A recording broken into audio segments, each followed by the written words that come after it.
And all of these recordings live on the city's YouTube channel. So you can always go to YouTube and then type in the search bar Coatesville, City of Coatesville, and you'll find the recordings of all of our community updates, as well as city council meetings, RDA meetings. So that's a pretty comprehensive wealth of information sitting there on the city's YouTube channel. So with that, I'm just going to turn it over to our first presenters tonight, Crosby Wood and Josh Burrell. They are developing in the city the flats, the St. Stan's, St. Cecilia's, and I'm going to let them take it from here. Good evening. Thank you, Sunny. I also have to admit that I asked Sunny to put us at the front of the line because I have to get my daughter to ice hockey practice, which so I appreciate the flexibility there. I'm happy. I appreciate everybody's time and the opportunity to bring everybody up to speed. My partner Josh Burrell with Activated Capital and I are diligently working on bringing forth the National Sports and Events Center. While we're basically about a month into our 12-month pre-development and quite early, I just want to give you guys a kind of broad brush stroke of where we are at this point. Our development team consists of Activated Capital, who brings their financial expertise to the table and a lot of development experience from past history. World Cycling League, who has a broad depth of knowledge in the cycling industry and focusing on repositioning cycling as a professional sport in the United States through this endeavor. My firm, New Heritage Properties, and last but surely not least, Sports Facility Advisory, who brings a wealth of knowledge in the youth sports complex field. They really are the pioneers in the space. We are currently working to develop renderings in conjunction with an architect, Spillman Farmer, initially just to try to get some visuals out there. We're also working with DL Howe on the site engineering, and basically there's a collaboration between the two as we work to develop and figure out how the facility will sit on the site. We have a fair amount of work product already into this, so generally speaking, we understand how the facility will sit. It's just how it will expand. Originally, we were looking at about 100,000 square foot footprint.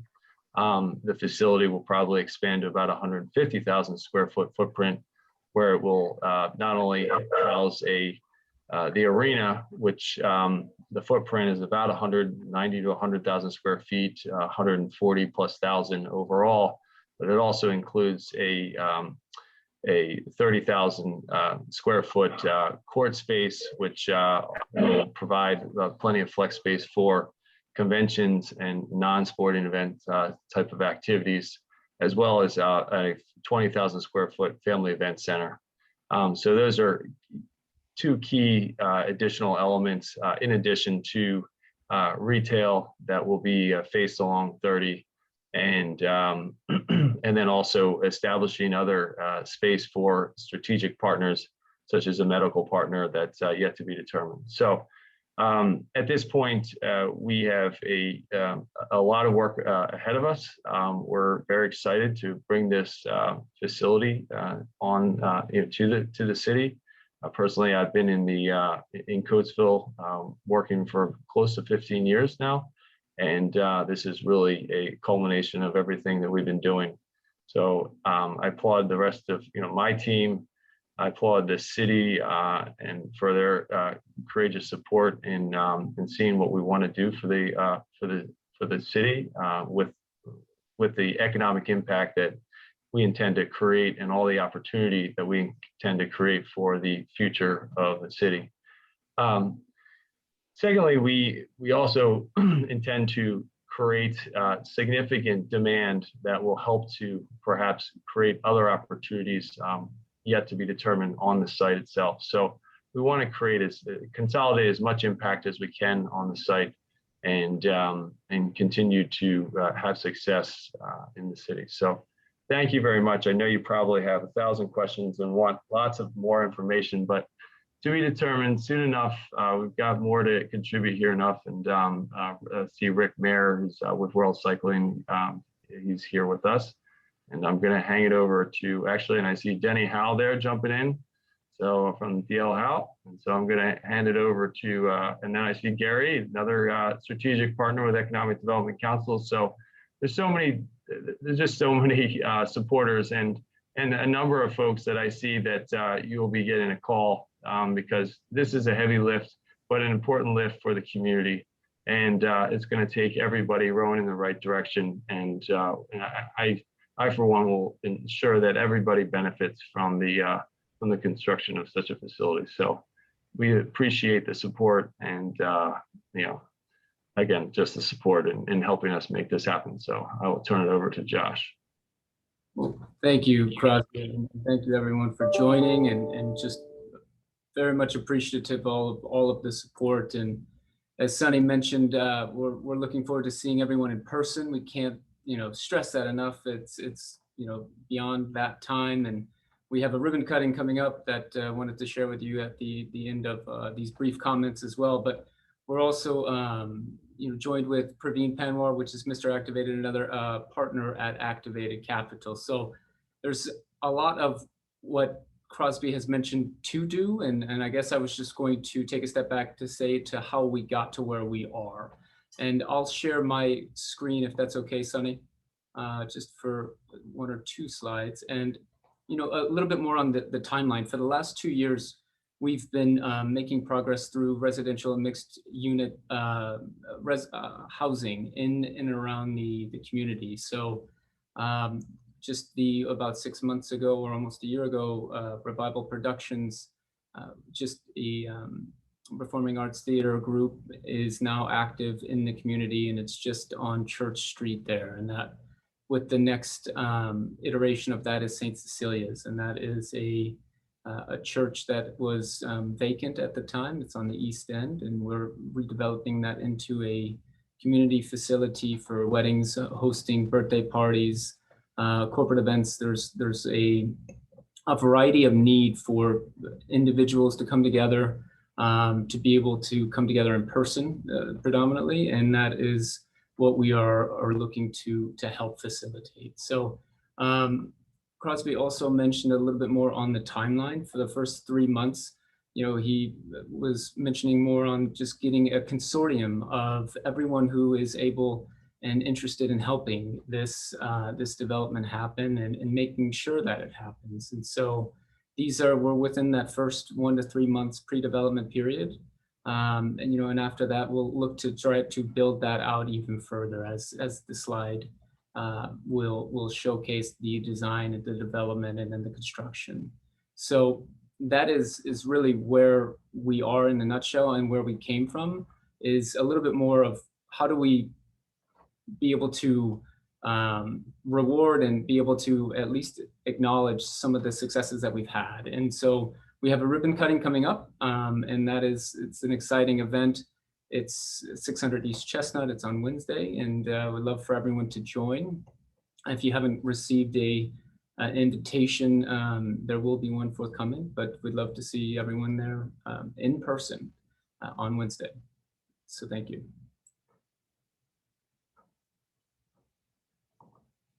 And we'd love to open Is that up. it, Josh? That is it, Sunny. Wow. What more slides? We could have created them, but this is there's a lot to talk about, and happy to open it up as well. But we'd love to just see everyone in person on Wednesday.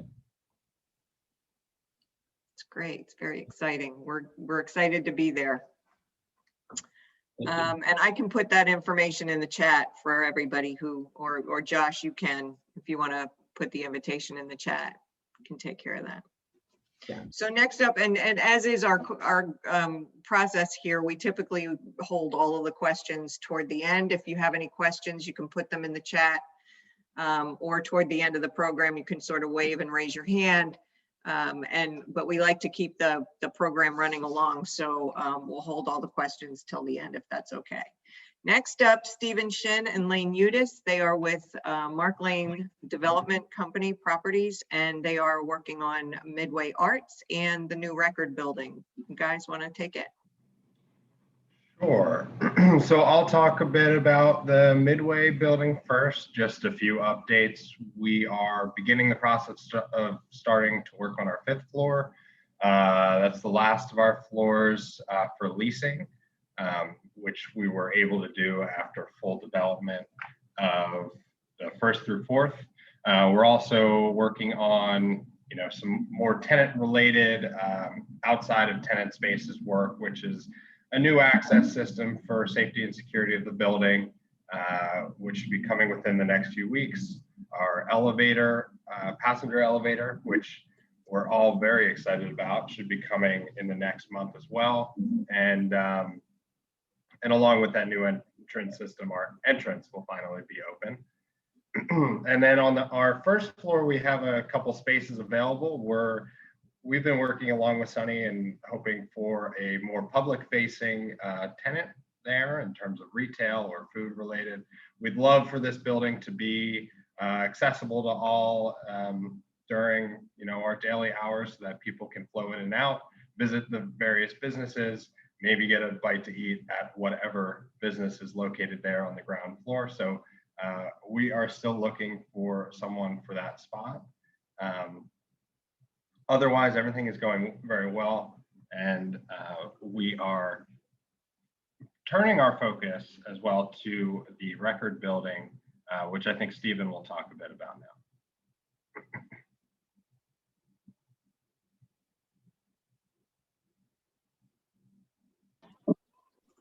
There we go. Can you guys hear me? Yep, now we can. Great. Cool. First, I'm absolutely not driving right now. I'm parked, in case anyone was curious. We purchased 204, 206 East Lincoln Highway from the Coatesville Redevelopment Authority. It's situated right next to Chertox. It's the really pretty old brownstone there. One of the conditions of sale was that we put a restaurant in the building, and so that's what we're going to do. We went and obtained an economic development liquor license, so there will be beer, wine, and cocktails available at the restaurant, and food will be sort of classic American pub fare. We are working with a chef who has some pretty serious chops. He runs in Riva in Philadelphia in East Falls, and he and one of our other partners, Mark, who's not on the call today, are opening another restaurant right now, Black Squirrel. Also, Artie, the chef, previously worked for the Steven Starr Restaurant Group, and we're really excited to have him on board to help us get the restaurant going. Right now, we are getting the building cleaned up and cleaned out, including taking down some old plaster to expose a lot of brick on the interior, which is going to look really cool. We submitted some plans to the city for our development of the building for the interior, and we're anxious to get started in earnest, getting the restaurant off the ground. If you're familiar with the building at all, it is divided in half up the center, and so our restaurant will be situated on one half of the building, but the other half of the building hopefully being occupied by a complementary user.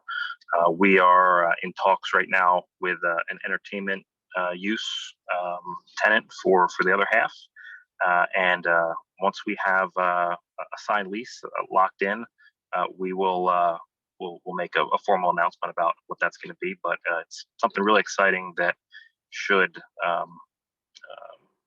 be a great addition to Coatesville's sort of developing downtown.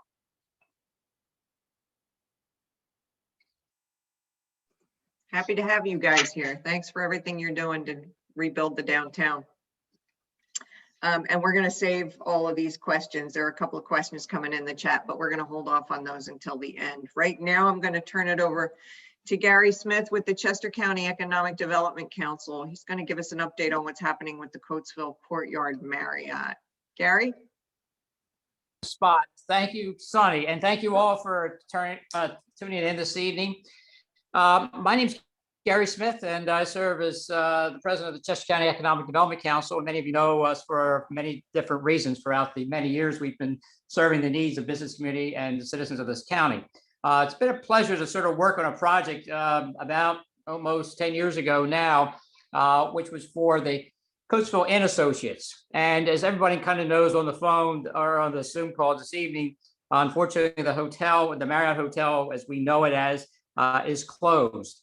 Let me give you a little summation of kind of what the project entailed, how it was built, what some of the challenges were, and perhaps what the opportunities are here in the future for looking at this. So initially, back in 2010, that project was a $22 million facility. It consists of 125 rooms. The Coatesville and Associates, it was a real estate holding partnership that was created primarily through the development arm of the Don Pulver organization. And Mr. Pulver and the Associates put that hotel together. There's an adjoining 12-acre piece of ground next to the inn itself, the hotel. And that property has also received some site improvements. So the $22 million, just out of some notes here that I pulled back out of my file, there was $9.9 million of debt on the property. There was a lot of public grants to help get that project started of about $8 million. And the city of Coatesville was instrumental in offering a tax increment financing bond called a TIF for over $2 million. So that was the capital stack that was put together. And project got off the ground very quickly. It was positively cash flowed. It reached stabilization in 18 months. It had great occupancy. Things were good and growing, and it was a very successful endeavor. Unfortunately, back in 2018-19, some more hotels were being built along the Route 30 corridor, primarily east of that. Some of the corporate use, as we know that Sikorsky had a serious downsizing of their organization. And because of that, because a lot of the overnight stays and other things were happening there, the transitionary staffing that was coming to use that hotel really reduced a lot of the occupancy during that period of time. Weekends were good. Weekends were bringing in primarily through some of the sports ventures in the county and some of the other recreational activities and personal travel plans of families needing a hotel to stay. So what happened? We all know what happened again last year with the pandemic that came in. So the Coatesville and Associates was losing money in the last 2 years. The pandemic hit. Everything had to close, and it was unfortunate that they started laying off some people, started reducing some of their operation costs. And June of last year, just about a year ago now, the property has been completely locked and closed. During the last 11 months, our organization has really partnered well with the city, the Coatesville Redevelopment Authority, the County of Chester, the Commonwealth of Pennsylvania, elected officials, all trying to strive to get this property opened and find a user, find somebody who's willing to come in here perhaps and take over this situation and open the hotel. It's very important that, again, I think for the imagery of what the city is rebirthing itself, as we are going to learn more about these exciting projects this evening, we keep a Marriott Courtyard brand as the gateway into the city. It sets a tone, it sets a stature, it sets some prestige. It's the best travel planned hotel in the country. People choose Marriott Courtyards as their #1 choice. So that was a very important thing to continue that brand. The other things that kind of happened there during the closure period, there was a situation that occurred whereby all of a sudden, that's when you close, you stop having revenue, you can't pay the mortgage, right? So the revenues ceased and debt service continued to go on. There was some forgiveness, some deferments that were granted to the Coatesville and Associates. Those deferments have expired. Coatesville and Associates was looking for grant monies for organizations like us in the county and other public bodies. There were no such programs that would be able to help them. So unfortunately, the operator decided that they were going to try to work something out the best they can, remove some of the personal liability, which they had none. It was the asset of the real estate itself was the only liability, and personal guarantee expired once the property met stabilization years ago.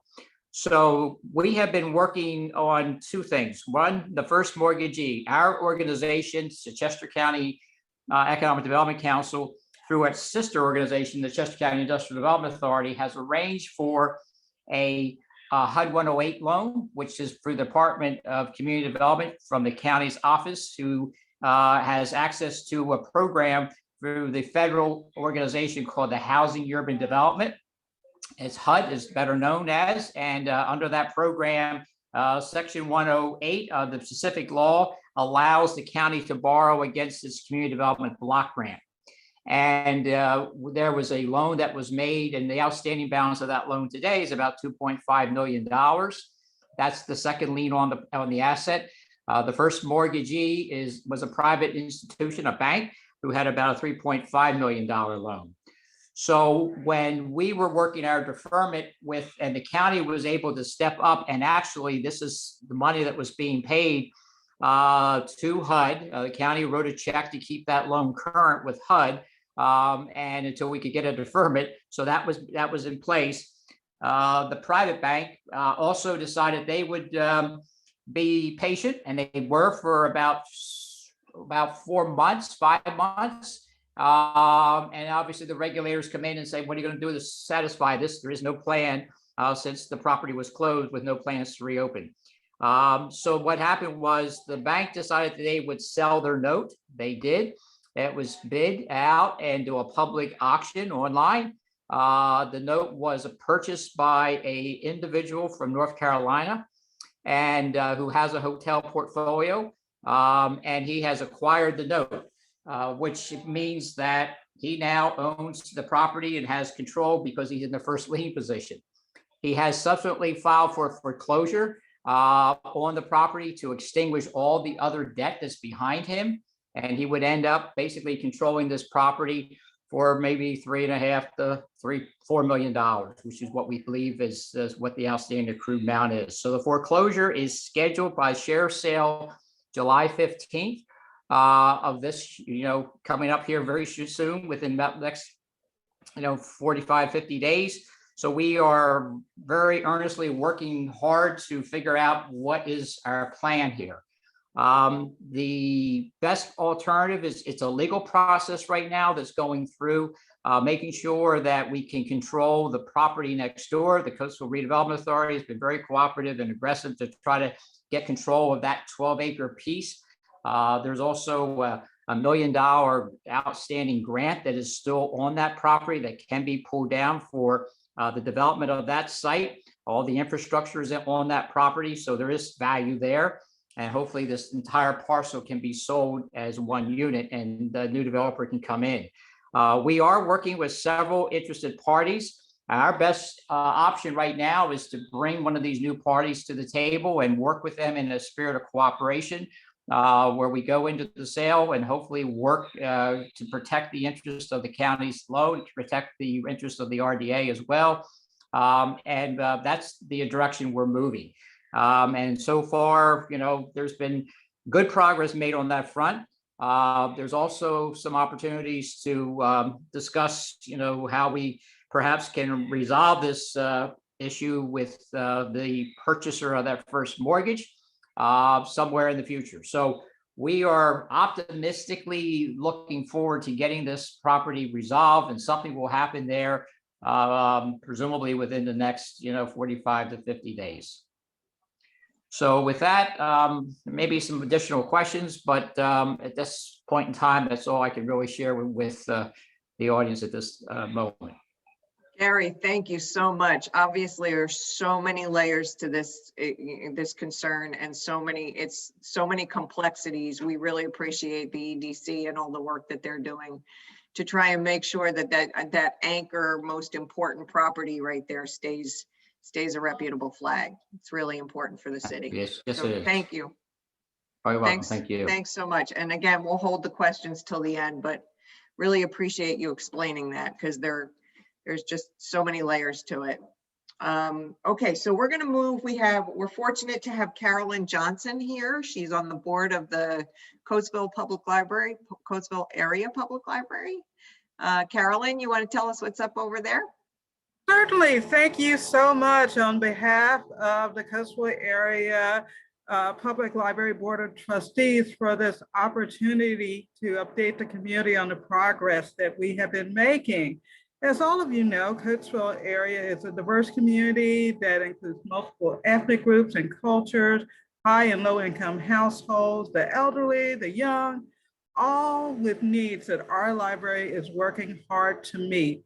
And the Board of Trustees has been focused on, first, improving the physical plant, which we see as an investment in this community, and also meeting the needs of our patrons to have a safe, comfortable, and inviting environment to visit. Also, we're focused on maintaining our existing services for both adults and children or young people. And we are really committed to finding the financial resources to offer new opportunities for the residents of our area to learn and grow. So let's first talk about the improvements, and I want to say much needed renovations and repairs to our physical plant that have been completed. First of all, we installed a new heating and cooling system. Our old one was breaking down, and so this was much needed. I want to thank all of those at the county who made this possible. We installed new front doors. Hopefully you've had the opportunity to either enter the building and or drive by to see how much better the front of our building looks. We've also had some cosmetic changes that include new flooring throughout the building. And despite the COVID-19 pandemic, the library continued to operate and be open in as safe a manner as possible. Patrons were able to return and check out library materials and also to access the other services that the library makes available to the community. Now, I just want to talk a little bit about those services that we have focused on adults and young people as well, which is access to wireless internet and computers, copying, faxing, which allow individuals and families to improve their financial security. They seek out employment opportunities. They make applications for social services, applications for cash assistance, SNAP benefits, medical assistance, whatever it is out there. The library helps to facilitate that. We also allow access to federal, state, and local tax forms, and seniors are able to access forms for the Pennsylvania property tax rebate. And interestingly enough, during this medical crisis, people have been coming through our doors trying to sign up for the COVID-19 vaccine. As you know, it was difficult there for a while, and we were able to assist many seniors in signing up. We've also are continuing to offer our summer reading program. We have new coding classes for our young people. Story time is continuing.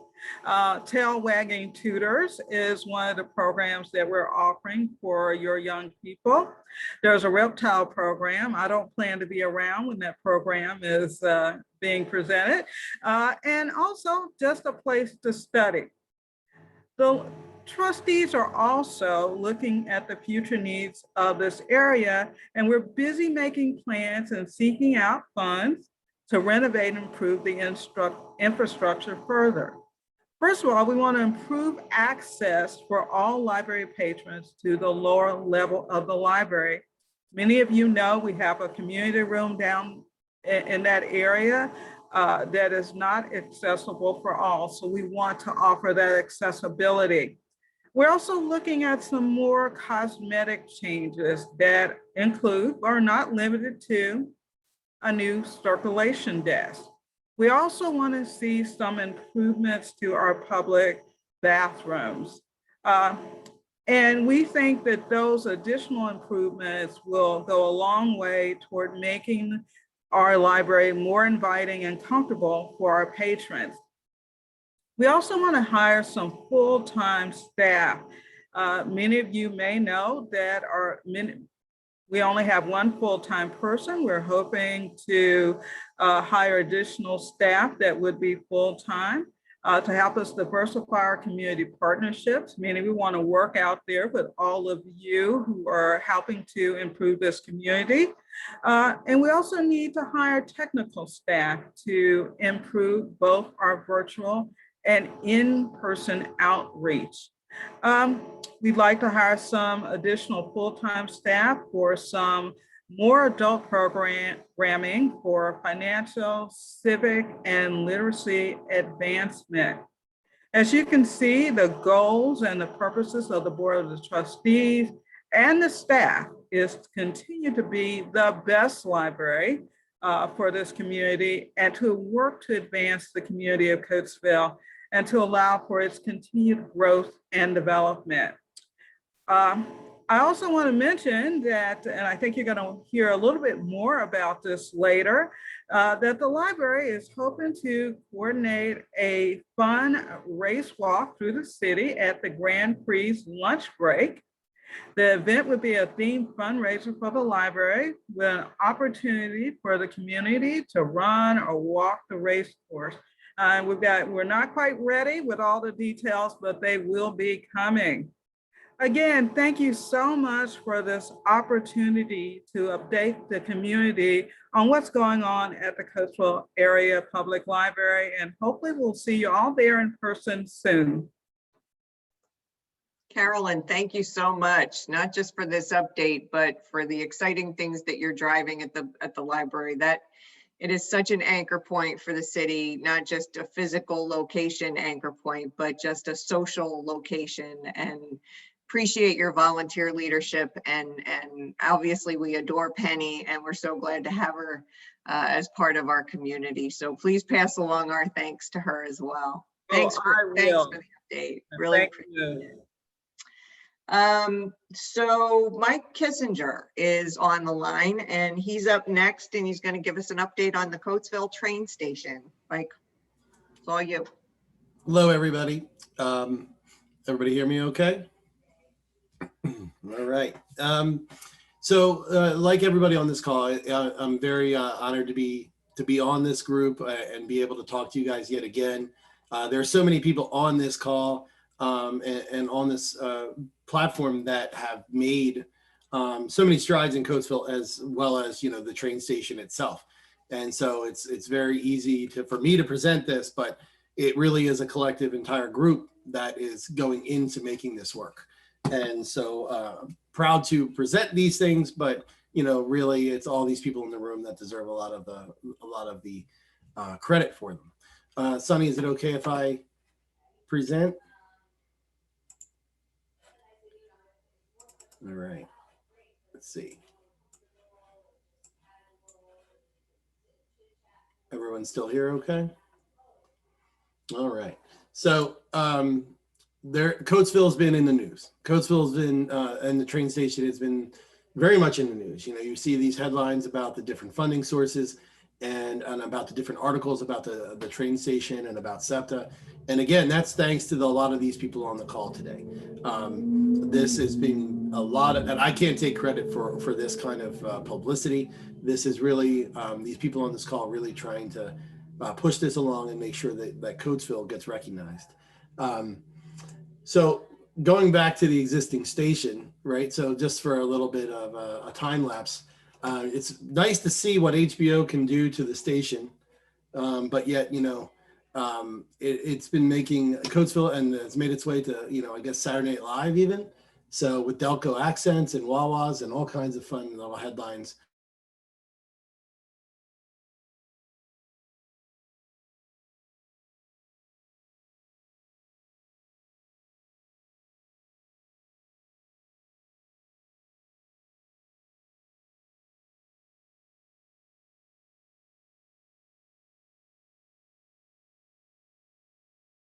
People to get to spend a lot of time at home and see it.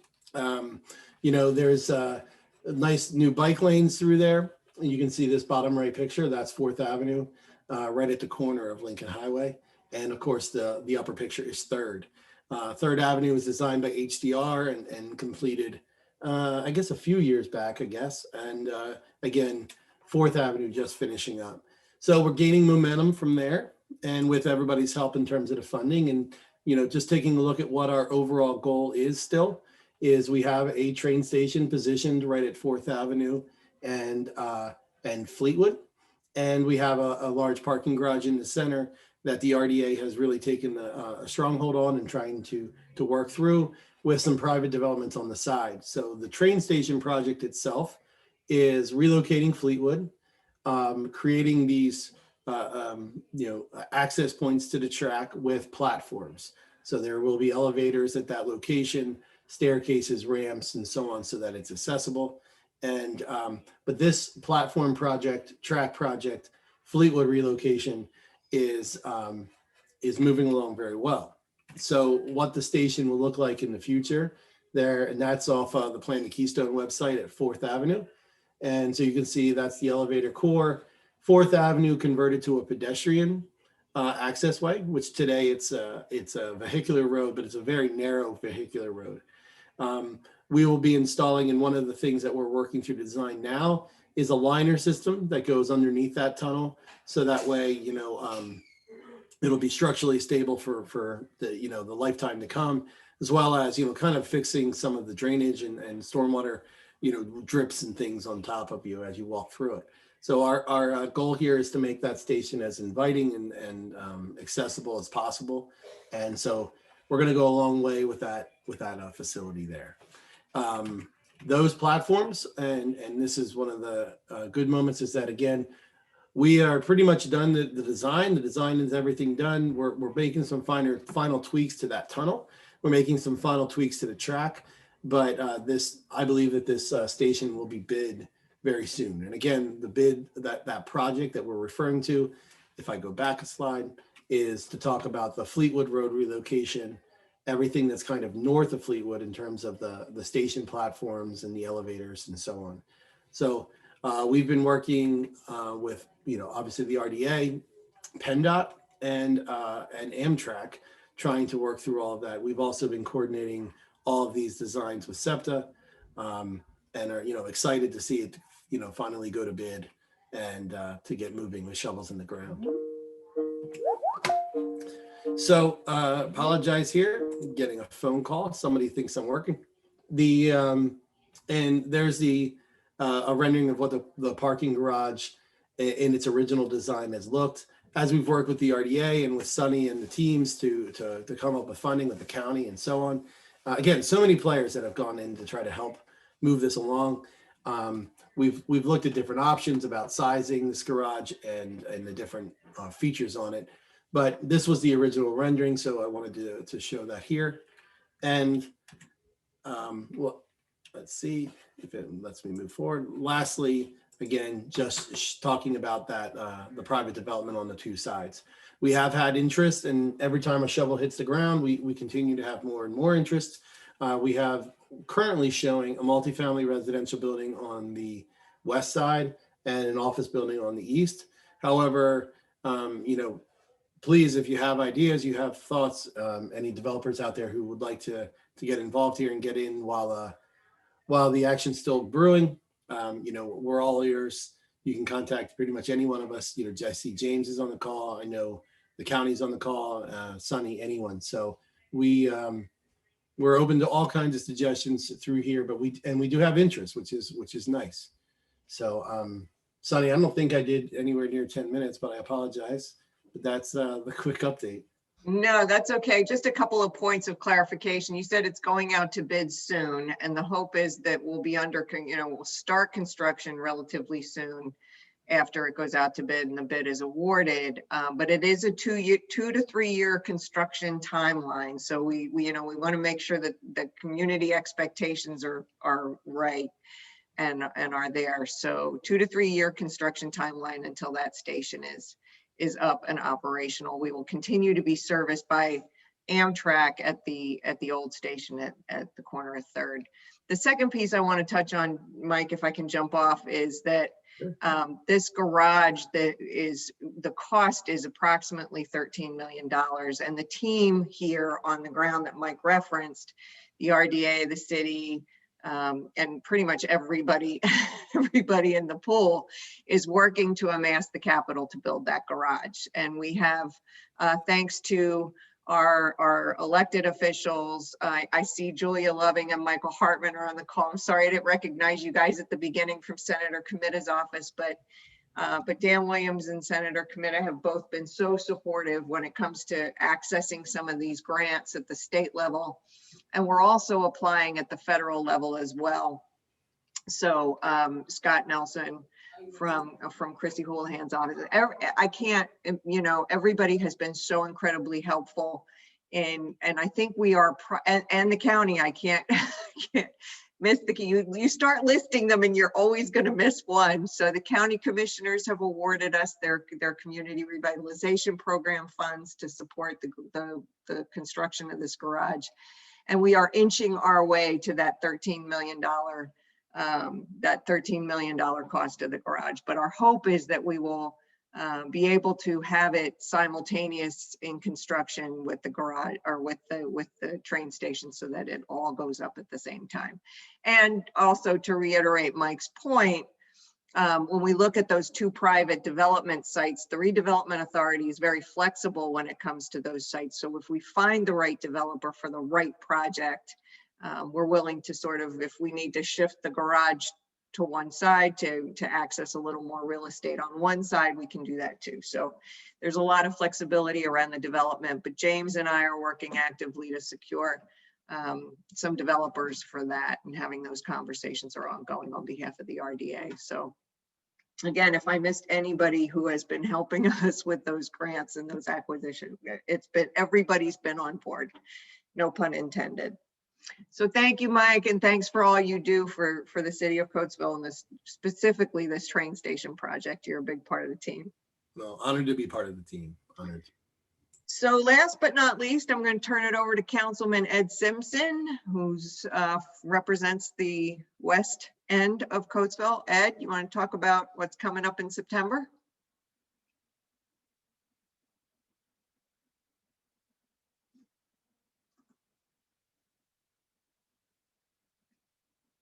I think he's sharing something. No, I was muted. Okay. I had to unmute. Thank you, Sonny. I appreciate that. I do represent the first ward, which includes the west end of Coatesville, which most of you know is the best end. So I appreciate you asking me to talk a little bit about the upcoming, the upcoming Coatesville Grand Prix, the Invitational Grand Prix. As one of the co-founders of the Grand Prix, this is our 5th Grand Prix. As most of you know, we didn't have it last year because of COVID, but it gets bigger and better every year. It has full council support for this event. And I can tell you that the residents of the city of Coatesville and the surrounding area look forward to this event every year. And everybody that, ask about it, they're excited to see it coming back. And, it attracts, I think the last event we had in 2019 in excess of over 5,000 people, they estimated were there to, watch the Grand Prix. This event is a good event. It helps the city. What we do is we help support the Parks and Recreation Department by any excess funds that we raise through sponsorship. Hint, any corporate sponsors out there, you can, 501c3, you can get the credits for the, nonprofits. But the money does go towards the Park and Recreation in the city of Coatesville. The event it's a good event. It attracts people from all over, and we're looking for an even bigger event this year because of the fact that a lot of events, people are just dying to get out and do something. We've had numerous calls about when are you having the event, where can we sign up, how can we do this, how can we participate. So we're putting that all together. We have a committee that meets every Friday. to go over this. And it's getting bigger and bigger all the time. I want to share a little video with you if I can, to give you a little teaser, as they say.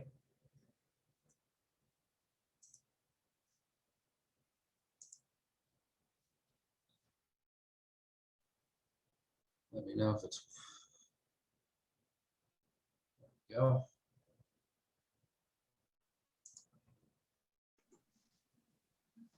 Everybody want to turn up the volume?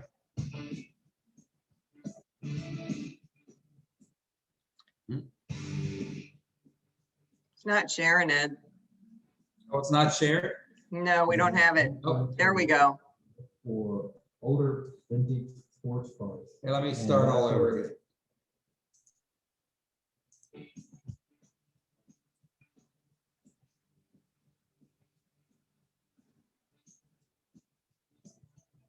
We can have a vintage Grand Prix where we look for older vintage sports cars. And that's where it started. And, you know, this is where we're at now in the fourth year. We get people from all over the country to you know, bring their vehicles to run in this event. Here in the town of Coatesville, we're looking at one of what is probably the only street races where they actually shut down city streets to do motorsports competition in all of North America.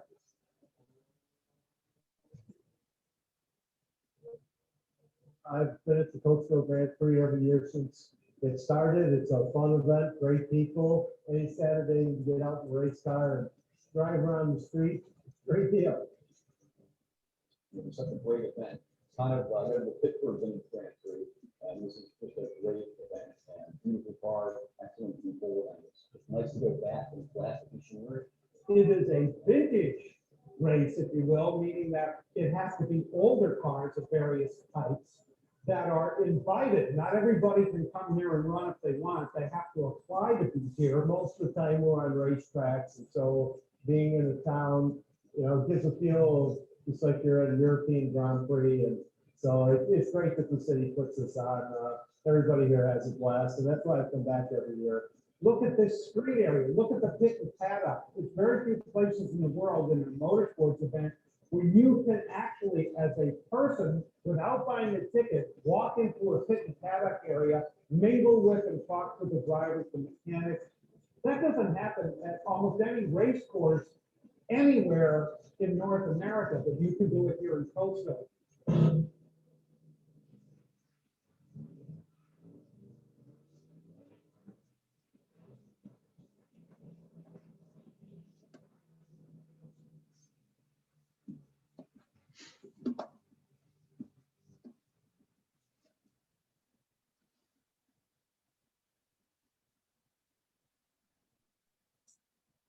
All right, so now I got to figure out how to unshare this thing. Okay.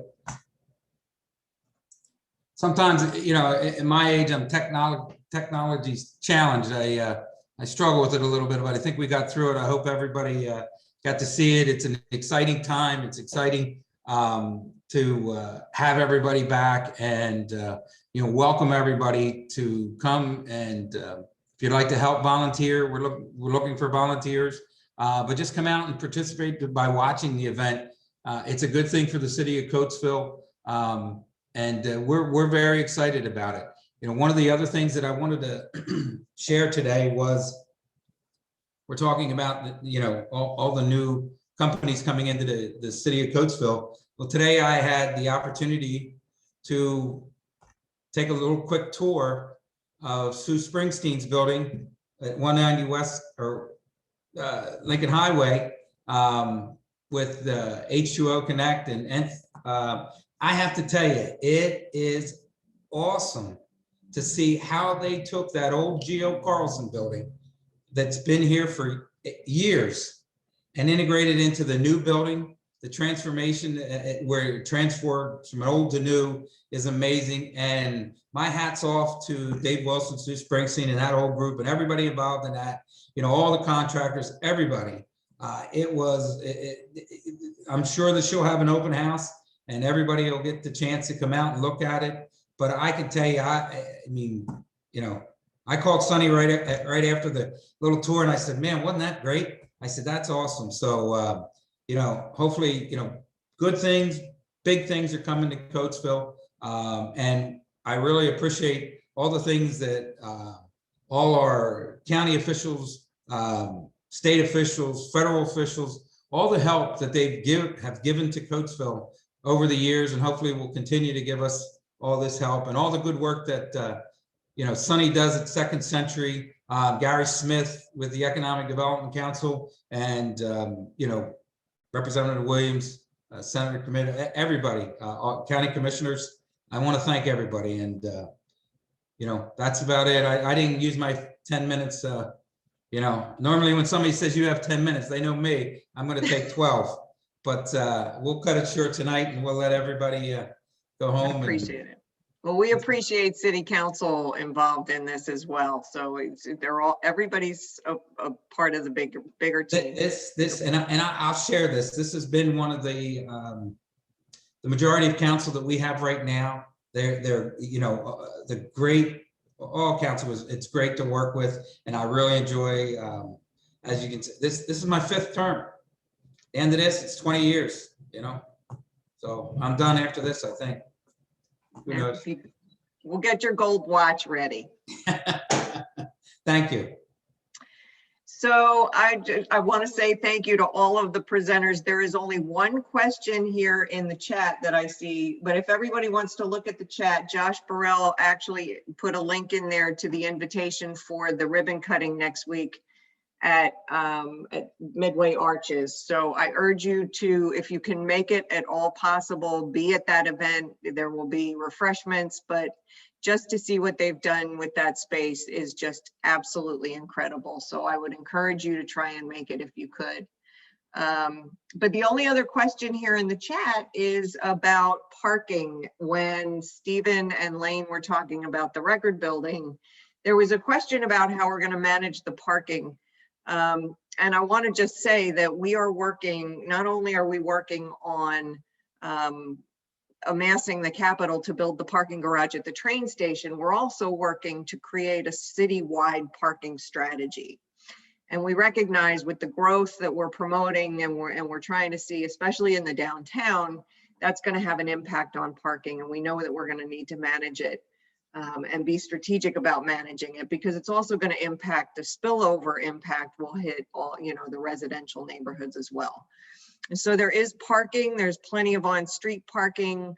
A lot of those shops on the south side of East Lincoln Highway have access to, in the back on Dr. Martin Luther King Boulevard. They have some of the surface lots that they can share after hours with the magistrate's office and City Hall. There's the 3rd Avenue lot on the southeast corner of 3rd and Lincoln. So we have enough parking to accommodate these future businesses, but there will be a comprehensive parking strategy done for the city. What are the meter rates? What are the surface lot rates? How do we integrate residential parking permits to make sure that the residents on 4th Avenue aren't displaced when the train station comes in? And so all of that needs to be looked at. And we're working with the city to make sure that we're addressing it pretty much now as the city grows, so that we're not on the other side of it and scrambling to figure things out. So that's all that was in here. I don't know if anybody else has any questions or anything anybody else would like to share. Please type it into the chat. Excuse me. But if not, I want to say thank you again to all of our presenters and remind you that this will be on the city's YouTube channel. We always upload a recording immediately. So if you want to see it again, or if you want to share it with your friends and colleagues, you can just send them the link to the video. With that, I'll say good night and wish everybody, thank you, great presentation. Thank you everyone for being here. Appreciate your time.